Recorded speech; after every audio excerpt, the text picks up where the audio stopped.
Chapter 21 The Lucky Number. I am not very numerological to establish relationships between numbers, dates, and their meaning. However, my father had a curious association with the number 2, but also with the month of August.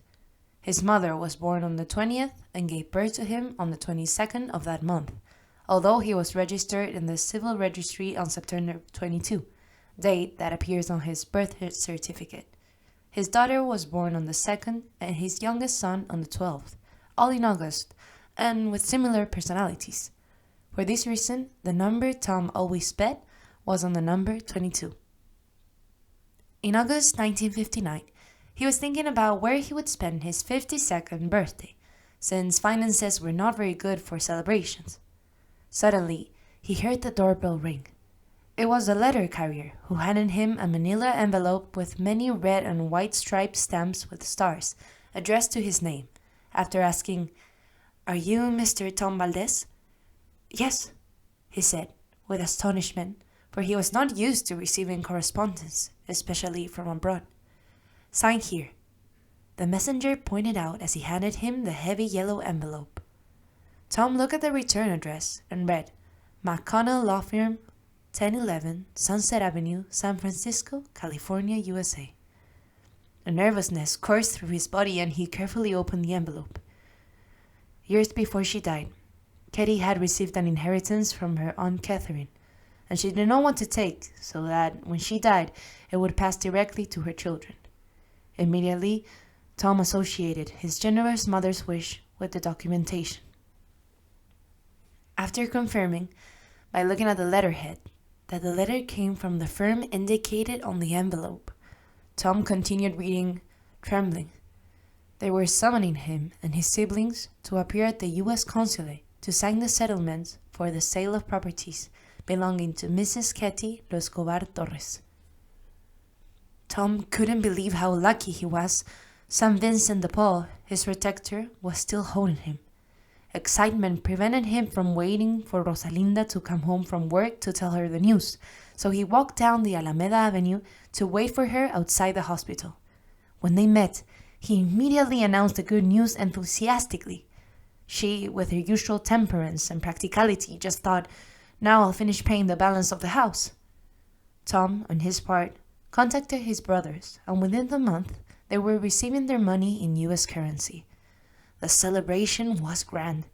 He visited friends from everywhere who welcomed him and open armed, knowing he now had more money to invite. Rosalinda paid off debts, made additions and repairs to the house, replaced some fixtures, and put the rest in savings. Tom never worried about where his inheritance went. If Rosalinda managed it, it was safe. He always said, "If I have my wife and children, that's enough for me. I don't need any more."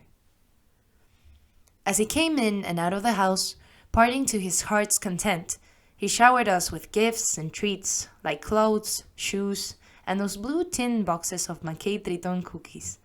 He would also bring boxes of 24 pencils, watercolors, paintbrushes, dictionaries, encyclopedia pens, and Chinese ink pens, so we would practice our calligraphy. "It is important to write with good handwriting," he would tell us. He bought an endless number of tools of all kinds for his homemade works that, over the years, he sold one by one, in his lean times. In the afternoons, when we would come home from school, Teresita, the owner of the bookstore, would spot us and come out to ask about her VIP client. She was a very good-looking, chubby, green-eyed spinster. "How is Mr. Valdez? Give him my regards." When we did, my mother would grumble, while he would wink at us and say, "Oh, Teresita, she's a lovely lady. I have to visit her." Rosalinda then, she would leave to avoid listening to his nonsense, going out to the courtyard to escape with nature. There, she would contemplate her orchard, the fruit trees, the flowers that were trimmed in front of the wall, and she would stop to watch a blue-green lizard that slithered and lost itself on the neighbor's side. Don Vittorio Caro was a countryman, nephew of His Eminence Cardinal José María Caro, very good-natured and friendly, who lived alone. He had a yellow and red 1931 Ford Model A relic in which he drove all over the city. His job was to be a pawnbroker, and he spent the day sitting behind the wheel of his car waiting for a client. These were usually good-looking men dressed as huaso, bankrupt farmers who came to see him to solve their financial problems. I remember seeing him take out of his pockets large bundles of bills tied with elastic bands, which he would count carefully in the presence of his clients. He was very friendly with my mother, and on cold winter afternoons, when it was raining and she was walking to work, he would offer her a ride. "Neighbor, get in and I'll take you so you don't get wet." She would sit next to him, and along the way he would always tell her, "When is he going to leave that old scoundrel? If you wish, we'll throw away the cement walls of the sides and make a single one." My mother listened to him and with a great sense of humor answered him, "Any day now, neighbor. Wait for me, this old man is getting on my nerves and I'm losing my patience." Don Vittorio was a good person. When we forgot the house key, he allowed us to jump the walls and enter through his place. He gave us grapes from his vineyard, and when he saw Bernardito, as he called him, he paid him a few coins to shine the car. It was he who taught my brother to drive when he became a teenager. He always greeted us warmly, until he got sick and his relatives took him to the countryside to take care of him. In time, we learned that he passed away in the same place where he was born. As Rosalinda continued to stare blankly at something undefined, Tom reached behind her back and in passing slapped her in the butt. "Don't be jealous of Teresita. You know that there is no more love in my life than you." And he continued down the corridor to the backyard, where Ringo, his inseparable friend, was waiting for him, making him a party with his tail and that innocent loyalty that only dogs know how to give. There he stayed until the evening fell and returned to his room, where he took refuge to read his poems. I remember that one of his favorites was this one. "Poor flower that were born badly, how fatal your luck was. At the first step you took, you met your death. Finding you is a sad thing, cutting you, strong thing, for to leave you with life is to leave you with death." I learned it from listening to him so much.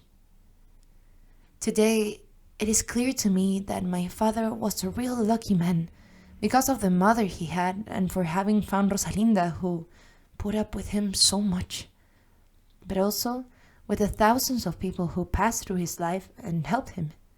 He always lived in his own way, but he aroused so much affection that, in spite of his misdeeds, he was a beloved man.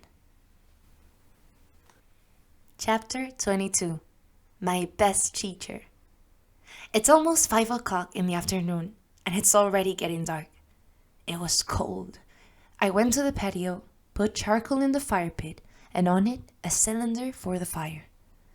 After several attempts, it finally caught. When it was red hot, I carefully took the fire pit inside and set it near the dining room table. I sat down with my notebooks to try to do some history homework. I went over the long list of questions several times and didn't know where to start. I tried hard to concentrate, but my mind, as usual, was far from there. 2 days before, as I walked into school, I overheard a group of classmates chattering loudly about Anita's lavish 16th birthday celebration. She was the star child of the school, from wealthy parents to whom everyone paid obeisances. She wasn't the prettiest, but yes, her outfits were made by the best dressmaker in town. Her hair was not naturally as beautiful or shiny as mine, but the hairdresser took care of keeping it in the latest fashion. Her friends belonged to the town's elite. That morning, when Anita's chauffeur stopped the luxury Impala car in front of the school entrance, the man got out and opened the door for her. She descended, contouring herself as if she were a model, handing out invitations to each of her friends as she went. The privileged ones, as I called them, began to comment aloud on how they would attend the event, whether in long dresses, taffeta, lace, or mid-heeled shoes. Some even ostentatiously said they would wear their mother's pearl necklace. These images haunted me, and I could not focus on my duties. As I was starting the first question, the doorbell rang. I got up and headed for the door. I crossed the dining room, the large red-tile interior courtyard, turned on the lights, and as I reached for the foyer, I couldn't resist looking at myself in the mirrored moon above the mahogany dresser. I pushed the screen and opened the street door. It was Tom. He was soaking wet from the rain. He was holding a bouquet of flowers saturated with water. "Come in," I said, pushing the screen wide open again. "Where have you been wetting yourself in the cold?" "Over there with my friends," he replied, heading inside. "You're never short of those. Come in quickly before my mom comes home from the hospital and sees you like this. Get changed, you might catch pneumonia." "No, not me. That is for the wimp." "I am an oak tree," he replied, handing me the flowers.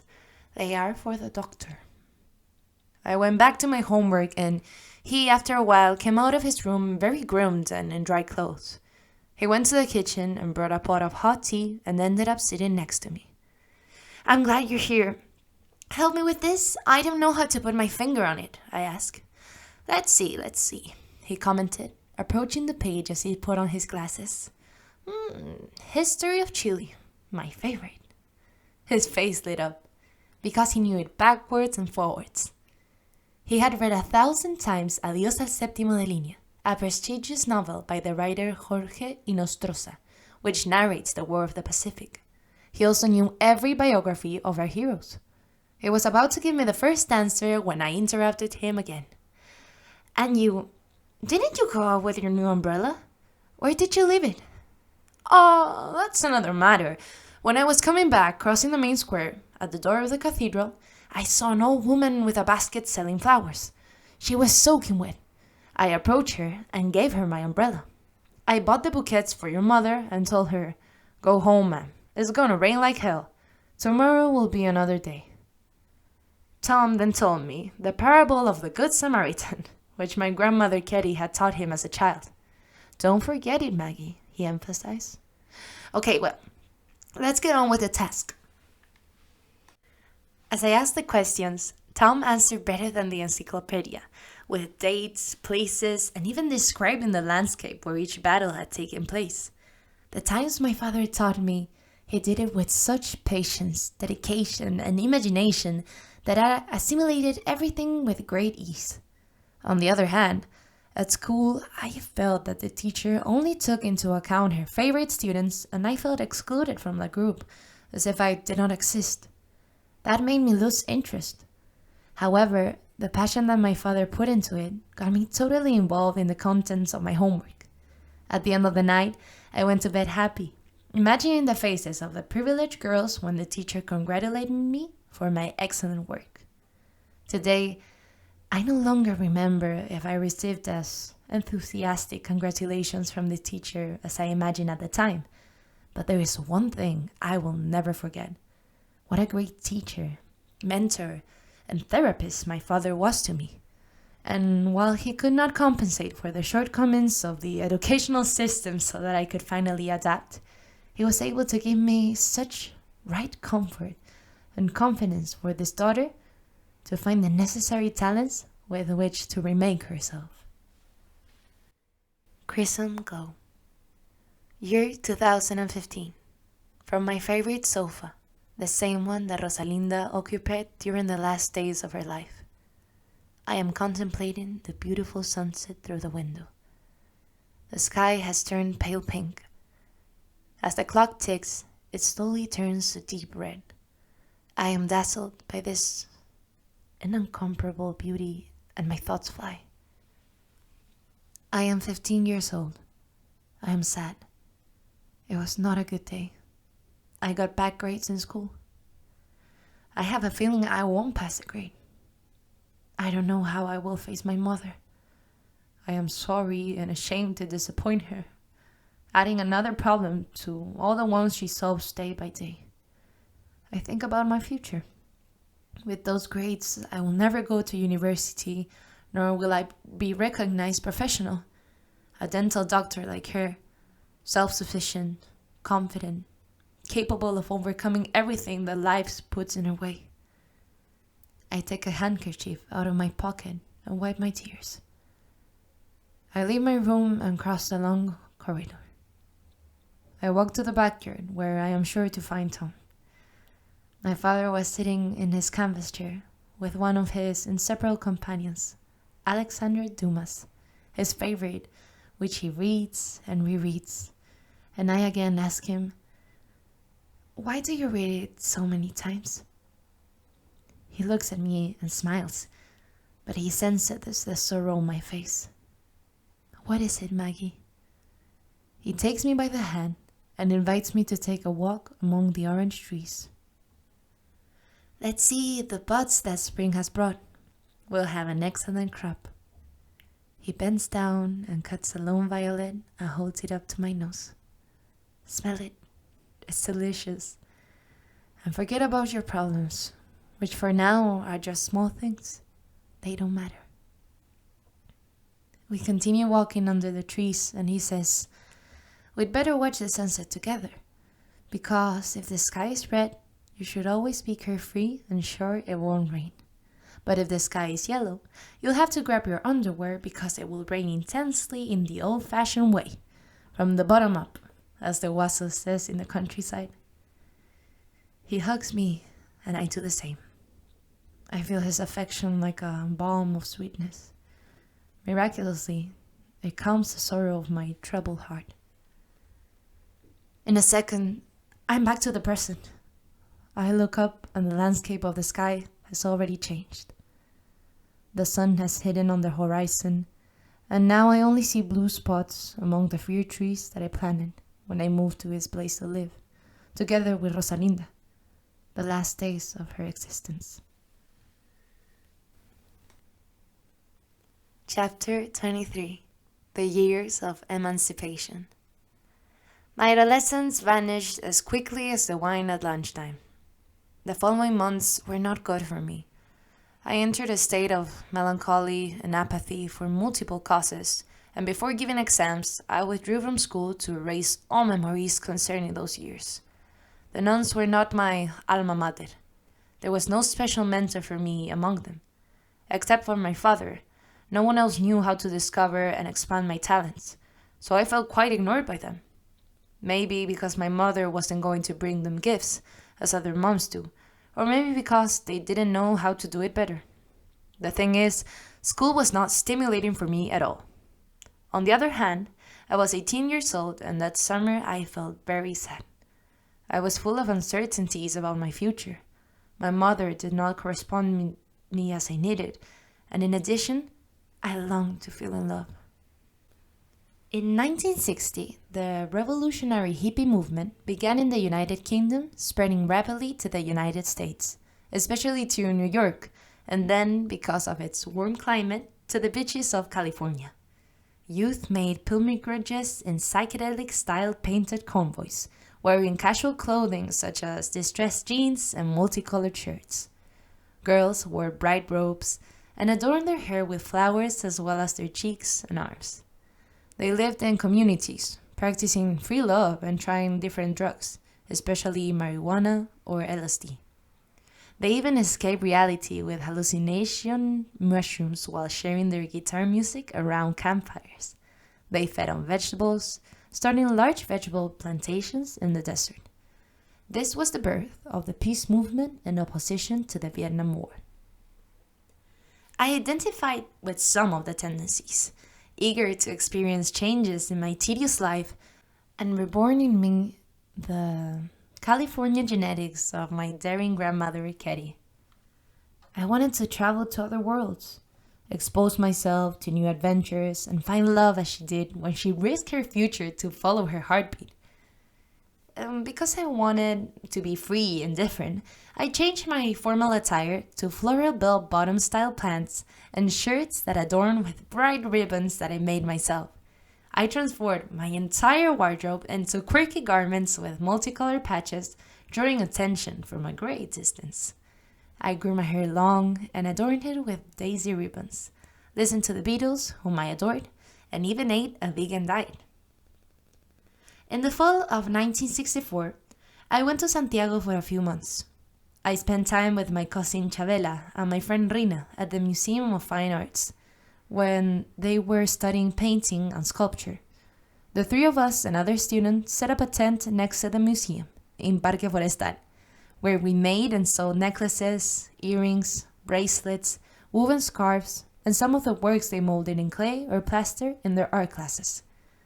Thus the days went by, lively, sharing with the neighbors in the adjoining tents, with students who accompanied us in our gatherings, savoring coffee, and from time to time sopaipillas, or a glass of mulled wine with cinnamon or orange, which we heated with the same fire pit we used to keep out the cold. Another experience of those times was meeting Violeta Parra, always sitting in a corner of her tent, wearing her long skirt and a blanket over her shoulders, singing a song or painting her works. Young people would crowd around to listen to her. Although with time I came to appreciate her art, at the time she seemed to me as a sad and melancholy character. At 7 o'clock in the evening, we would close the kiosk and return to our homes. One random day, after 6 o'clock in the evening, the fair became a chaos of people running around and muttering about some terrible news.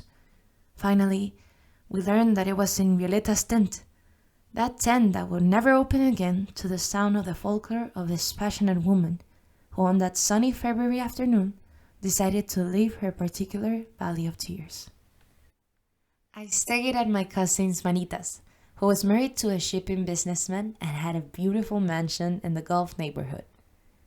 My arrival time during the week was at 8 o'clock at night, which I strictly respected in order to have the opportunity to leave on the weekend and arrive at midnight at the latest. Then I would run like Cinderella so as not to suffer the spell and have to be returned to my boring town. Marita was extremely old-fashioned. Whenever a boy arrived to pick me up in his citroneta, she demanded that the butler open the door and make him wait in the living room, which was decorated with English-style mahogany furniture, where fine porcelain and ivory pieces were displayed on the dressers and tables. Visitors' footsteps could not be felt as they walked on the soft Persian rugs that covered part of the shiny parquet floor.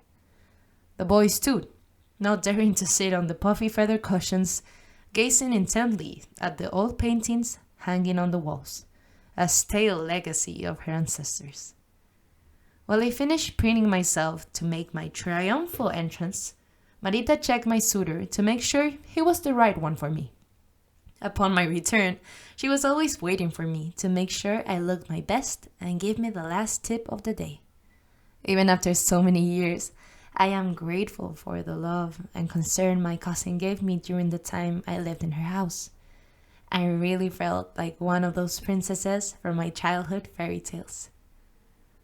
Back in Rancagua, as the years went by and we grew up, Tom went to a deep decline.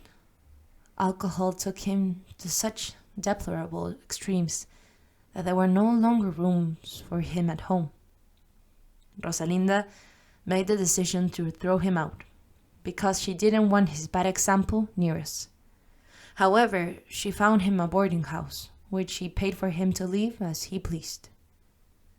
After a while, everyone started to leave. My older brother, Baltasar, never came back to live with us. Deborah got married and left with her husband, and Bernardo, the youngest, who did not want to study, left home and joined a group of boys who traveled to Puerto Rico when he was only 16 years old. Since he needed authorization to leave the country, and my mother refused to give it to him, he went to Tom. Our father signed the documents telling him, "You are now a man. You have my blessing and God's," and sent him off with a big hug. It was 1967, and my mother and I were alone at home. Tom would suddenly visit us and stay for lunch. I would show him the letters Bernardo wrote. I would show him the photographs and postcards of the paradisaical beaches with palm trees and crystal clear waters. In them, He told us that he has gotten a job in a pineapple juice factory, that he lived with other Chilean boys, that he was very happy, and he liked Puerto Rico very much. My brother was dazzled by the beauty of the island, which they called the Pearl of the Caribbean for a reason. During those years, due to the economic boom, increased exponentially with the Section 936 approved by the U.S. Congress, which gave tax exemption to manufacturing industries such as pharmaceuticals, textiles, electrical, and others, installing hundreds of factories that gave work to a large number of Puerto Ricans. He also told us about the construction of large shopping malls with department stores where merchandise of all kinds and from different parts of the world was sold. He was amazed by the abysmal contrast between Puerto Rico and our country. After a while, and a lot of correspondence, he suggested that I convince her mom to give me a ticket to visit. It was in that autumn that I met Vicente, a charming and gallant boy, who was my first love. However, distance and other differences did not allow our romance to prosper. This caused me great sorrow that I could not share with anyone. My mother, in her great wisdom, sensed my feelings and encouraged me to visit Bernardo for a while. Her only condition was that, upon my return, I would finish school and do something useful with my life. I began to look forward to Puerto Rico and to plan my trip. The first days of December, my mother bought my ticket, and on the 15th of that month in 1968, I traveled to meet my brother on a flight that would not bring me back until 42 years later. The truth is that, except for Vicente, whose love was never formalized, my trajectory in Chile had not left me great attachments to keep, but rather disappointments that facilitated my farewell to this country.